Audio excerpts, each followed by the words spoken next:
আমি জাস্ট নকল করে কিছু কিছু জিনিস করলেই আমি ডলার কামাই করতে পারবো, তাহলেও কেন করবে না? দেশের বর্তমান চাকরির বাজারের নড়বড়ে পরিস্থিতি এবং তরুণদের ডিজিটাল প্ল্যাটফর্মের দিকে ঝুঁকে পড়া নিয়ে এবার খোলামেলা কথা বললেন জনপ্রিয় অভিনেত্রী নাজিয়া হক অর্ষা।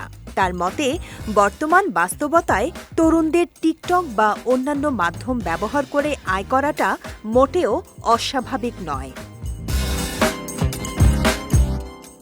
সম্প্রতি এক সাক্ষাৎকারে তিনি মন্তব্য করেন, যে দেশে মাস্টার্স পরীক্ষা শেষ করেও চাকরি পাওয়া নিয়ে এত অনিশ্চয়তা, সেখানে বাচ্চারা টিকটক করে ডলার কামাবে, এটাই স্বাভাবিক।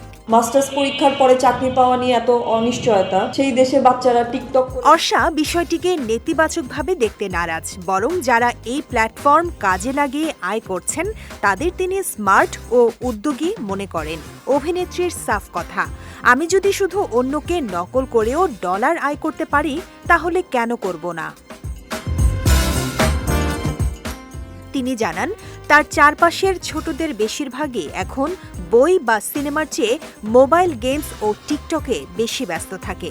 যদিও পড়ার প্রতি এই অনাগ্রহ ভাবার বিষয়, তবুও তিনি মনে করেন টিকটক করে অল্প বয়সেই অনেকে আর্থিকভাবে স্বাবলম্বী হচ্ছে।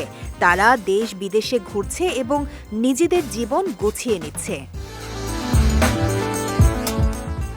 অন্যদিকে শিক্ষিত বেকারদের দুর্দশা নিয়ে আক্ষেপ প্রকাশ করেন অর্ষা। তিনি বলেন, প্রায়ই খবরে দেখি মাস্টার্স পাশ করা ছেলেকে বিশ্ববিদ্যালয়ে ঘুরে চা বা ফুচকা বিক্রি করতে হচ্ছে।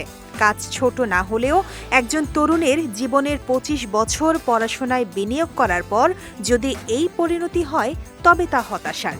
অর্ষার মতে, উচ্চশিক্ষিত হয়ে বেকার থাকার চেয়ে ডিজিটাল মাধ্যম ব্যবহার করে নিজের পায়ে দাঁড়ানো অনেক বেশি বুদ্ধিমানের কাজ।